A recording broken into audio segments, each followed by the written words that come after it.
Hello, good morning, good afternoon, and good evening. And thank you, Stella, for uh, mentioning that I haven't shared the screen. I hope you guys can see it now. Can you see it? Yes. Great. Thank you very much. All right. So today we're going to talk about chest pain. I hope you guys had the chance to go through the notes. You can find the notes when you go to NACOSKI. Go to NACOSKI notes, and it will be under pain differential diagnose. So click on the pain differential diagnose. You will see the headache, and then right after the headache, you will find the chest pain. Next week, we are going to talk about abdominal pain. So I just added the abdominal pain notes as well. You're more than welcome to go through those notes and prepare yourself for the next week. All right. So today we're going to talk about chest pain. By the end of the session, you should be able to use safe time critical Nakoski approach to chest pain, identify and prioritize the sex can't miss diagnose. Very, very important. So any case that you are given in the Nakoski station, trust me, it is going to be one of these sex stations or cases to diagnose. So you would be able to understand what to order, interpret first line investigation, the ACG, troponin, imaging, use Canadian pathways. So start the initial management for the ACS, PE, or acute aortic syndrome and pneumothorax. So basically, we are going to cover everything that's necessary and most commonly tested in the NACOSKI. So these are going to be, if it is about chest pain, these topics is going to be one of those reason for the chest pain. So you have to know them by heart. Okay. Communication or communicate disposition, safety netting, and follow up like Canadian OSCE examiner expect you. All right. So let's go. How do you approach? The rule is treat the chest pain as a life threatening condition until proven otherwise. So, any chest pain for us as a medical professional or healthcare provider, if we encounter any patient who is complaining from chest pain for us, it is a life threatening condition until we do the investigation and it is proven otherwise. Okay? So, we don't take it very easy. So, first 60 seconds, we need to do a few things which is vital and is very essential toward approaching or managing or mapping your management. So it is, I made a mnemonic that makes it very easy for you guys to remember it. If you have anybody, anyone that comes with a chest pain in the hospital or ER, so the first few seconds, you need to do check, stick, click, fix. So check, it means check the ABC. Obviously, we have to do the ABC, check the vital signs, and attach the patient to monitor, right? Stick, again, stick is also attaching the patient into monitor and also the IV. Start IV, stick the needle. And click the machine to start taking the 12 lead ACG and fix. Fix it means start treating the patient based on the findings. So it is hard to cover everything in 60 seconds, but at least we started. Okay, so we start with ABC and move on to the treatment. If patient is unstable, resuscitate first. So oxygen if hypoxemic, fluid, pressure, treat arrhythmia, call for help, do not history delay care. What it means, let's say you're in a hospital or you have, for example, in an ACOSCI, you have a patient and your patient has pulmonary emboli or your patient has an aortic dissection, which hardly happens to give you an acute case like that in an ACOSCI, but just for the sake of this lecture, let's say you have that condition. So in this case, what is your judgment as a healthcare professional? Are you going to still ask the patient, that you have to sit down, give me a proper and a detailed history, or you're going to just take him or her into the operation room. Obviously, we just take him or her into the operation room if it is urgent or if the patient is unstable, right? Or if you have somebody who is unconscious, unstable, and there is somebody else who is accompanying the patient, and you're just asking the patient that, the person that who is accompanying the patient that I need history before I have to decide what to do with the patient. So we do not delay an emergency case or unstable patient for doing or taking a detailed history. Okay. So ask is correct. State your priority differential early and justify it the way we did it yesterday, right? So when you have a differential, first of all, on the top, you have to put your first best diagnose. What is my first best differential? Is diagnose. So this is my diagnose. For example, it is MI, and justify it. Why it is MI? For this reason. Because the patient came, and the patient has, for example, the patient is 65, my patient has diabetes mellitus, the patient is a smoker, the patient has characteristic finding of MI. It starts here, it radiates to the neck, to the jaw, left shoulder. That's why this is my first differential diagnose, and most probably the diagnose. And then you move on to the next one. My second differential diagnose is, for example, whatever you think, pulmonary emboli or whatever, and then justify it. Explain why it is the second one. Then show time critical action, ECG, ASA, and pathway activation. So in OSCE, explicitly screen these first. So these are the things, as I mentioned before, that if it happens that you have a case of chest pain in a NAC-OSCE, it will be one of these six. It will be either acute coronary artery syndrome, it could be pulmonary emboli, acute aortic syndrome, tension pneumothorax, cardiac tamponade, or esophageal rupture, severe infection. I'm not saying they might ask you to do the history. There might be a case of acute chest pain and they may hand you an ECG.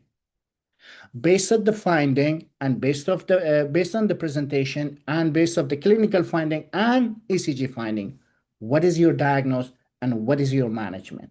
It could be as simple as this. Okay. So now for acute coronary syndrome, STEMI or NSTEMI or unstable angina, the patient usually have, these are the target killer question that you have to screen before starting the actual and detailed history. You need to know what am I taking history from, and based on that, you map out the whole history. For example, we know that chest pain is very broad, like it's one name, but it covers a lot, or it is like an umbrella that has a lot of problem under it, right? So, but how should I map out my history taking? So if my patient has chest pain, the chest pain characteristic of the pain is pressure heavy, and the patient also had diaphoresis and nausea. So usually I think that this might be more acute coronary syndrome. Then I'm gonna lean more toward to that condition. And I try not to ask irrelevant question. Remember, we were talking about relevant and irrelevant question. Pulmonary emboli, usually the patient will have chest pain.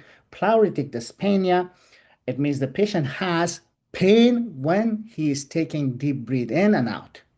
Tachycardia, hypoxia, and history of or risk for the ventricular thromboembolism or vein thromboembolism. Aortic syndrome, acute aortic syndrome, sudden maximal pain. Sudden maximal pain at the beginning, at the start. Neuro deficit, pulse and pressure difference, like coarctation of aorta. Tension pneumothorax, it will be unilateral chest pain. Not only that, there will be unilateral decrease in breath sound. And plus the patient will have shock. It's equal to what do we do next? The next step will be to decompress. Cardiac tamponade, my patient may have hypotension, jugular vein distension, and muffled heart sound. And esophageal rupture, usually it is severe pain after what? Vomiting and forceful vomiting. They might give you a scenario of somebody that who comes to the emergency room after a forceful and repeated vomiting, and now the patient has severe chest pain. So they may give you this, or they may not give you this. They may give you a scenario about somebody that who is in emergency room, but he is alcoholic, and last night he was in the bar and he was drinking a lot, and then he start vomiting, or they may not even mention the vomiting. So anyone with a history of heavy alcohol use and past history of vomiting, usually it will be the esophageal rupture or Mallory of Weis-Thier. Mallory Thiers, Mallory of Weis-Thier. I hope I'm not saying the wrong name. Use the OCD PQRC always. We have to do this, right? Targeted killer questions. So again, targeted killer questions are a set of very quick, a set of questions that is helping you to find out which one of these conditions I'm dealing with. These things that you see here, the pressure, heaviness, diaphoresis, and pleuritic chest pain or dyspnea, sudden maximal pain, unilateral chest pain and decreased breath sound, and also hypotension, jugular vein distension, or muffled heart sound, or severe chest pain after vomiting. These are considered as a targeted killer question. And usually we do it before taking a deep history or detailed history. The pain patterns, sudden maximal, usually aortic dissection. Pressure heaviness, usually coronary syndrome. Pleuritic, usually it's pulmonary emboli, pneumothorax, or pericarditis. Positional, better leaning forward, pericarditis. Associated sign and symptom, again, if the patient has diaphoresis, which we did talk about it, diaphoresis, nausea, dyspnea, acute coronary artery syndrome, and if the patient has hemoptysis, syncope, and dyspnea, also pleuritic chest pain, with a pleuritic chest pain, pulmonary emboli, neurodeficit, back pain, again, aortic, and severe cough, pneumonia, and if the patient has not only this, the fever, cough, and sputum. So medication safety, high yield OSCE, ask about the aspirin already taken, anticoagulants, stimulants like cocaine. Why? Because cocaine also causes chest pain. And you need to know, because before you start the treatment, because in some cases you cannot use a different or a specific medication that is usually being used for the other chest pain, because it's going to make it worse. And for example, beta blocker, and the PDE5 inhibitors. Why it is very important? Why did I make it red? Because you might get a case that the patient has MI and the patient has already taken ASA, and now the pain is still continuing. So what is my next option for this patient? So my patient is on sildenafil. The patient has chest pain, and the clinician has already started the ASA. The pain is ongoing. Now my next step is to start nitroglycerin. Since the patient is on sildenafil or he has been taking sildenafil, I cannot use nitrate because the patient will collapse. So nitrates, remember, they will test you whether you're doing the MCQ-1 or NAC-OSCE. They will ask you that when you cannot use nitroglycerin in a few specific conditions. One, if my patient is on PDE5 inhibitor like sildenafil, tadalafil, vardenafil, and so on and so forth. Two, if the patient's blood pressure is very low. Three, if the patient has right-sided ventricular dysfunction or right-sided MI. So these are the conditions that you shouldn't be using the nitrates, or the patient has allergies and so on and so forth. But these are the conditions that they expect you to know because they will bring it up. Okay. And you should be ready to answer. Or in some cases, you may have a file, the patient has chest pain, the patient has a history of the tadalafil. For example, the patient has sexual dysfunction and the patient is taking sildenafil. Now you know that how to take the history and what are the conditions that you have to write down as a red note that these medications should not be given to the patient as the patient is hypotensive and the patient is currently on sildenafil. So on your note, you have to write it down. Sorry, checklist. So these are the things that we usually do for somebody that who is having a chest pain in terms of physical examination. So we check for the vitals. Usually for the chest pain, if it is, we will do the physical examination in person, but not now. When it's the time, I will definitely let you guys know. So for this one, when you enter always for the physical examination, the first and most important thing before starting is to know the vital sign. If you don't have the vital sign, ask the examiner. If it is normal, he will tell you normal. If it is not, he will ask you go ahead and do it. We don't have it, try to find it out. And then you have to do all the uh, vital signs on your own.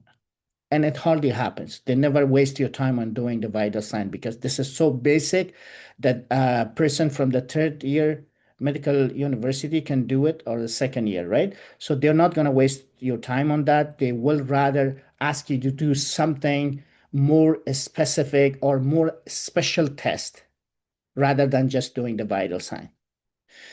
For that, you don't have to be a doctor to know how to take it. General distress, diaphoresis and cyanosis, cardiac, new murmurs, and stuff like this. Pulse, blood pressure in both arms. And the reason we do it because of the aortic dissection. And respiratory unilateral, why? Because of pneumothorax, tension pneumothorax. If it is crackled, then we would suspect pulmonary edema or pneumonia. Chest wall palpation for musculoskeletal features, but do not anchor. Legs unilateral swelling, tenderness, DVT, which is a risk factor for PE or pulmonary emboli. So investigation, target ECG within the 10 minutes. Repeated if symptoms persist. Usually when you have a patient with a chest pain, again, we have to start in the first 60 seconds, we have to start the check, stick, click, fix, right? So one of those, which is click, it has to be done and you have to decide it, or you have to start at least start doing it in the first 60 seconds, but it's impossible to do it in the first 60 seconds. But at least you have it in your list that these are the things that I need to do. But it has to be done within 10 minutes. And once you do it, if it is inconclusive or you're not sure what is the case, but you're still suspicious about this severe condition, then you can repeat it. But how often can you repeat it? You can repeat it every 15 to 30 minutes. Or you can, in some cases, you can do it 30, but 15 to 30 is a standard. Okay? So the key principle, use serial high sensitive troponin, ECG clinical plus clinical risk. So these are the things that we don't do ECG on its own. We have to start doing the the high sensitivity troponin. Usually we do it based on the Alberta, guideline. So we do it in 0 hour and 2 hour. So as soon as the patient gets to the emergency room, we have to, as soon as we do the stick, right? As soon as you stick the needle, obviously you start the IV and then you take blood and also start the IV. So when you take the blood, you check for the troponin. And how often do you repeat it? The next one should be in 2 hours. You repeat it in 2 hours. And you keep repeating it, and then the 4 hours. Okay. These two, I doubt it if they ask you because they're too special and they're too deep. They're not going to ask you this. So the practical phrasing is we will repeat troponin and ACG and make decision based on both the level and the changes over time. So once you do these investigation, the examiner expect you to mention this. Like I did this, if you're somebody that you're dealing with a station that's a management and investigation, right? A management and investigation. So you are doing this, but don't don't imagine that I know this and the examiner knows that I know this. It means that you have to think loudly. It means that if you think this is the thing that I have to do, you have to speak it loudly because he is not a mind reader. Do not imagine that he knows that I know. Okay? Please think loudly. Even in some cases that if you think that he might not notice what I'm saying, turn around, have a proper eye contact, and mention that this is what I'm doing. We will repeat the troponin and ACG. I do it within the first few minutes, within the first 10 minutes, and I would repeat the ECG every 15 to 30 minutes, and I do repeat the troponin. And if there is any change, we will decide based on these changes in the ECG and troponin. You have to speak loudly and clearly to the examiner. Sometimes you are just mumbling with yourself or you're just whispering with yourself. It's too obvious, so why should I bother just mentioning it? Don't do that. Speak it very loudly, okay? And make sure that he understands that you will do this and he knows that you do it. But don't imagine. Sometimes the IMGs they think that this is too basic. So he knows that I know. Everybody knows this. But no, he wants you to actually verbalize it. Okay? Risk stratification, disposition, exam reading message. Use structured risk tools. This is hard. This is a mnemonic. So hard score common Canadian use. We use this alongside the ACG or troponin support. So basically ACG and troponin is part of the heart. So if you're dealing with the chest pain, always remember this structure. That H stands for history. I have to take history. The second one is E. I have to take the ACG. Then age is very important factor that I have to know because if somebody at a younger age has this condition, it could be something very, very serious. And I have to make sure that I ask about family history of the patient as well. Is there any death in the family due to chest pain or cardiac issues at the younger age? Hypertrophic cardiomyopathy, right? And risk factor, sorry, and risk factors, or for risk factors, T, troponin. Risk factor, we have to know this because there are a lot of issues that is caused by a secondary factor. For example, alcoholic cardiomyopathy, right? Virus, and so on and so forth, you name it. Like, for example, cocaine, recreational drugs in general, even hyperthyroidism, right? And so on and so forth. So risk factor is very important. Troponin and OSCE start that higher heart risk admission, consult low risk discharge. So if it is high, obviously you have to admit the patient. But if it is low, you can discharge the patient. So this is again, same thing. We will use validated tools to support safe discharge, but only after serial ECG, troponin, and clinical reassessment. So this might be a question which may happen as a post-encounter question from the examiner, for example. So if you want to discharge the patient, what are your consideration before doing the discharge? So we will use validated tools to support safe discharge, but only after serial ECG troponin and clinical reassessment.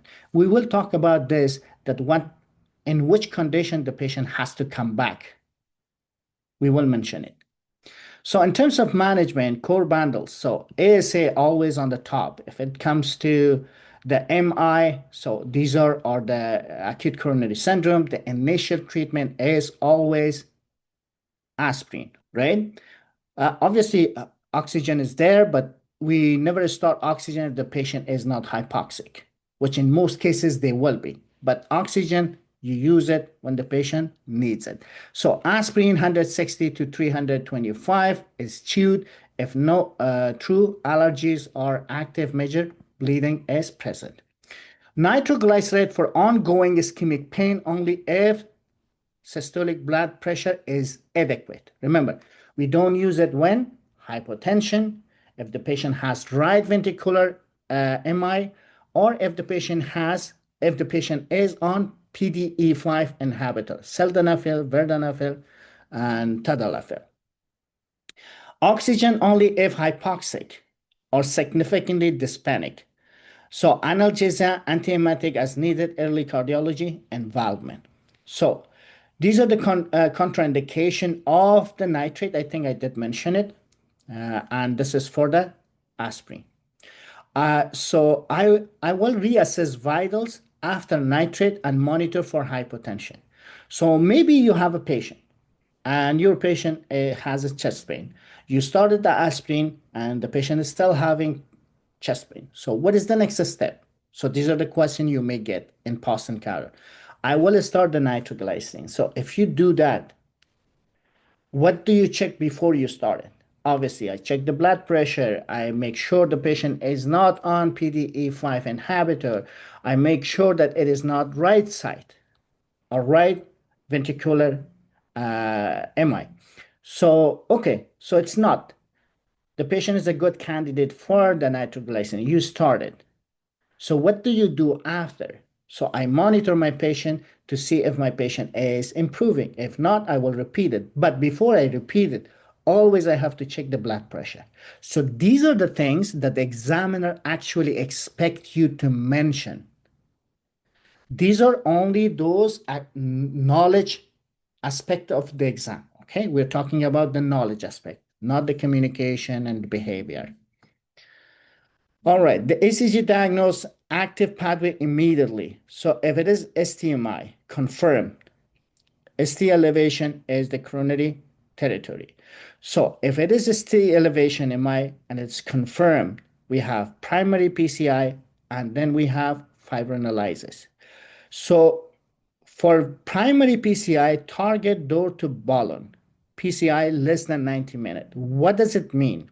It means as soon as my patient get to the door, as soon as the patient arrives to the hospital, that the hospital who has the PCI service, we have to start doing the PCI within the 90 minutes or less than 90 minutes or within the 90 minutes.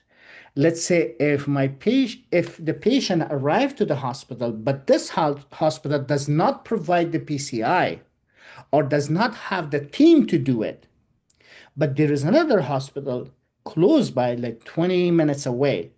So what do? Now I gave him I gave him the needle within the 30 minutes, and the patient has to go to the PCI. Now this window from 90 becomes 120 minutes. So if the patient arrives to the hospital, it is less than 90 minutes. The PCI, less than 90 minutes. But if we are not providing this service, the patient goes to the next hospital, which is 20 minutes away. So now I transfer the patient to the other hospital. Now this window is stretching a little bit, and now it's going to be 120 minutes instead of 90. So the PCI is supposed to be done within that 120 minutes. So non-PCI hospital, let's say this hospital is this hospital is non-PCI. hospital. Door to balloon target is less than 120. Less than 120, not 90. But if the hospital has the PCI, we have everything. We have the team, we have the service. It has to be done within the 90 minutes. When within the driving time, a pharmaco-invasive strategy used door to needle less than 30 minutes, then urgent transfer to angiography. Let's say if the patient is not, or if the hospital is not 20 minutes away, it is very far away, then in that case, we do the injection for clot busting, and then the patient has to go for the angiography less than 24 hours. Good? All right, so investigation, high yield sequences, clinical stability, pre-test probability, drive your workup, use Wells criteria, D-dimer for the low probability imaging when indicated. So assess, estimate pre-test probability and D-dimer imaging. What they actually wants you to know from all this slide, because the pulmonary emboli is on my differential, I will assess hemodynamic stability, calculate pretest probability, then use the dimer and imaging appropriately. So this is what they want to hear from you. Obviously, we don't do it in the station, right? We don't have the tools, we don't have the facility, we cannot do it. But at least you know what you're doing step by step. They might ask you what is the criteria specifically for the pulmonary emboli. You need to know the Wells criteria. What is the best investigation? CT angiography. And if you want to do or go stepwise or approach this patient stepwise, this is how you do, because the pulmonary emboli is on my differential, or the patient has pulmonary emboli, I will assess hemodynamic stability and pretest probability, and then use the D-dimer and imaging appropriately. This is what they want to hear from you. And if you say it, you're okay and pass the station. Key principle, risk stratify after diagnose, high, intermediate, low. Again, these are not very sensitive now, okay? If they want to ask you, they will ask you about the most sensitive and the best investigation, which is going to be CT angiography. All right, again, we're going to skip this one. So if unstable, high risk, call for help. This is what they might ask you. So call for help, resuscitate, oxygen if hypoxic, fluids carefully, vasopressor as needed, and discuss perfusion option with the senior ICU cardiology as per local pathways. Red flag. Again, the critical condition. I doubt it if they actually give you a scenario like this in the NACOSCI, but they might ask you as probably they gave you the scenario, but they might have, for example, a CT scan or, for example, X-ray of the patient and just ask you about the management. But I doubt it if they actually have this in the station, because this is very urgent and it has to be transferred to the operation room as soon as possible. So the patient will have sudden maximal pain at the onset. Chest pain radiates to the back. Neurological deficit, syncope, past deficit, as we mentioned before, new aortic regurgitation murmur, non-aortic disease, connective tissue disorder, uncontrolled hypertension. So the thing they want you to ask you, again, so let's say this is in the station. Very, very smart IMG will always know these things, because you will be asked an MCQ1 and you will be asked as a post encounter in NACOSCI. So control the pain. So if you have somebody with this condition, what are the steps? Controlling the pain, then keeping the heart rate less than 60 with a beta blocker, and then keep the systolic blood pressure between 100 to 100. 100 to 120. with the vasodilator if needed. Urgent CT, angiography, plus surgical consultation. These are, I can tell you that the most important thing that they want you to know. Like, how do you, what are the most essential and vital things that you need to do for this patient? So the things that I need to do, need to control the pain, need to control the heart rate, and I have to control it with beta blocker, and I have to keep it less than 60. And the blood pressure, very, very vital. And I tell you why. Systolic blood pressure, I will keep it between 100 to 120, not more than that, not lower than that. And the reason we don't want this go to up or down, obviously for down, you know, the organ will fail. Up, because the higher it goes, the more bleeding will happen, right? So you need to remember this 100 and 120 systolic blood pressure that you will be asked regardless of what licensing exam you're going through, whether it is MCQ1 or NACOSKI. This will be in the question if the case is about the aortic, okay? And they're asking you if the patient is unstable or if it is urgent. What do you do? Do you have to do the imaging and then do the operation? No, just do the operation. But if you have time, you can always do the operation. The imaging, if you have time. If not, then you have to do the operation. So tension pneumothorax, shock, unilateral absent breath sound, decompress, now, clues, severe dyspnea, distended neck. Obviously, these things you have to memorize. These are the clue. Like if you see that in anyone who has severe dyspnea, especially jugular vein is distended and the patient has muffled heart sound. Sorry, we're talking about the tension. So severe dyspnea, distended neck vein may be absent, trachea deviated. So this is tension pneumothorax, and they want you to know this. For the cardiac tamponade, hypotension, tachycardia, jugular vein distension, and dyspnea or muffled heart sound, these are the things that you have no choice but to memorize them and know them. Otherwise, it's going to be very hard to differential diagnose between chest pain. Okay? So Oski, I will decompress. What is the best first step that you need to do for the tension pneumothorax? Always decompress immediately. Do I have to do the imaging? For the tension, you don't have time. If you have time, do it. But most likely, you don't have time. As soon as you do the physical examination, you should be able to pinpoint that this patient has tension pneumothorax, and the best next step or urgent step is to decompress.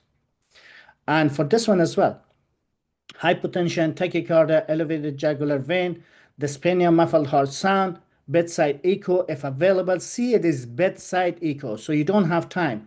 If you have the echo, it has to be right there by the bedside.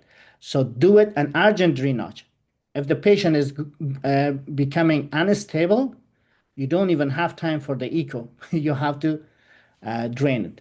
Oski, I will call senior ICU and prepare for the precardiocentesis if the patient is unstable. Precarditis, very, very specific, sharp, pleuritic, worse when the patient is lying down in supine, facing up, right? It gets worse. But when the patient is leaning forward, the patient gets better. When I lie down this way, the pain gets worse. When I lean forward, the pain gets better. Exactly like pancreatitis. The only difference is pancreatitis is in the abdomen, precarditis is in the chest. Both of them are the same thing. You lie down, the pancreatitis pain gets worse, the precarditis pain gets worse. When they lean forward, the precarditis pain gets better and the pancreatitis pain gets better. So fever, viral, usually the patient will have history of viral sickness. Friction wrap, but it's not always positive. The thing you might be asked in the MCQ1 or in NACOSKI, they may hand you an ECG. You have a patient and your patient has chest pain, and always for chest pain, you have to ask if the patient had viral infection recently or if your patient is a drug user. So these are the things that you have to, like, you have to rule out the risk factor, right? So if the patient had history of viral infection, and also they give you or hand you an ECG, and ECG is very characteristic finding is the diffuse ST elevation in lead, all lead, especially V1, V6. Okay. So there's going to be a diffuse ST elevation plus minus PR depression. So it's plus minus. So you don't always have the depression. It might be there, it might not be there. But ST elevation diffusely is a very characteristic finding for the pericarditis. So they may hand you an ECG in a patient that who had recently viral infection or upper respiratory tract infection. Now the patient has chest pain, and this is the X-ray.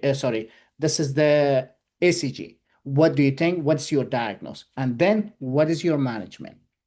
And ACS, pressure heaviness, we already talked about this. So safety rule, if you're uncertain, manage as ACS while you investigate. Let's say you have a patient with the chest pain. You don't even know if the patient has the ACS or acute coronary syndrome, or the patient has something else. But you're still investigating. So the patient has chest pain. I treat this patient as acute coronary syndrome until it is proven otherwise. Until proven otherwise. So I have to run the ECG, I have to run the serial troponin and reassess, unless the patient has a very characteristic picture of pericarditis, or unless the patient has very characteristic feature of pulmonary emboli. For example, the patient is obese, the patient is immobile, the patient had the recent travel for 17 hours in air, and the patient has swelling on the right calf. So obviously, this is very characteristic feature for pulmonary emboli. But if it is vague, you cannot come up with like a right diagnosis at that moment, treat it as ACS, and then do further investigation to find the right one. Okay. Use the slide to close the loop in OSCE. Differential. So these are the differential. I think we did talk about all of them in musculoskeletal, costochondritis, localized, reproducible with a palpation or movement. When you touch, they have pain. Otherwise, not so much. Pneumonia, pleurisy, the patient usually have fever, cough, pleuritic pain, focal lung finding, and crackles. Also, anxiety, panic, chest pain, hyperventilation, paresthesia, diagnosed after exclusion. The rest we have already talked. So OSCE safety statement, even if pain is reproducible, if I still need to consider ACS in the right context. So discharge. For the discharge, again, I think we did mention that before we do the discharge, we have to run some ECG and troponin to make sure it is not MI or ACS, right? What to tell the patient? When you have the result, you need to tell the patient what you have. You cannot hide it. For example, your test today did or did not show a heart attack. If it was heart attack, you have to clearly mention it to the patient. You cannot hide it. That's the patient autonomy or right to know about his or her condition. We still take chest pain seriously. Symptom can evolve. So it means it is not heart block, but still we take it very serious, and it might get worse. We arrange follow-up and further testing if needed. Now, before you discharge the patient, these are the things that's part of the consultation. Remember, when you do a consultation, it means you're educating the patient, but you cannot discharge the patient before this, before giving him this information. What are the things that the patient has to know that if it happens, the patient should come back immediately? Like in this case, for the chest pain, these are essential and vital to be mentioned before discharge. For example, if the chest pain returns or get worse, come back immediately. If new shortness of breath, fainting, or weakness or sweating happens, please come back immediately. New neurological symptoms, for example, weakness, so on and so forth, please come back. Any concern that symptoms are changing, if it is getting worse, come back. Any of them, whether it's pain, it is nausea, diaphoresis, whatever. Say, do, and order. I think we did cover this. So OCD, PQRST, and all of them. I don't want to go through all. So we have covered it. The take-home message: ECG within 10 minutes and repeat if the symptoms persist or if you are not sure or the result was inconclusive. Repeat it every 15 to 30 minutes. Not only this one, repeat the troponin as well, but the difference between ECG is that ECG is you can repeat it more frequently, like every 15 to 30 minutes, but for troponin, every 2 hours. Always verbalize the can't miss differential, verbalize it. Don't think or don't imagine that the examiner knows that you know. You have to verbalize it and then justify. Please, when you say this is my diagnosis, why it is my diagnosis. This is my differential diagnosis or second best diagnosis or second differential diagnosis, but why it is the second. And if it is the third, why it is the third. Serial, we do the hours troponin, again 0 and 2, and we can do 4 and delta, so you don't have to go this deep. Activate STEAM and ST elevation MI, pulmonary emboli, and aortic aneurysm syndrome, pathways early, treat pneumothorax and tamponade clinically. High marks come from the clarity, prioritization, and safety netting. So these are the things that we need to pay attention, and thank you very much.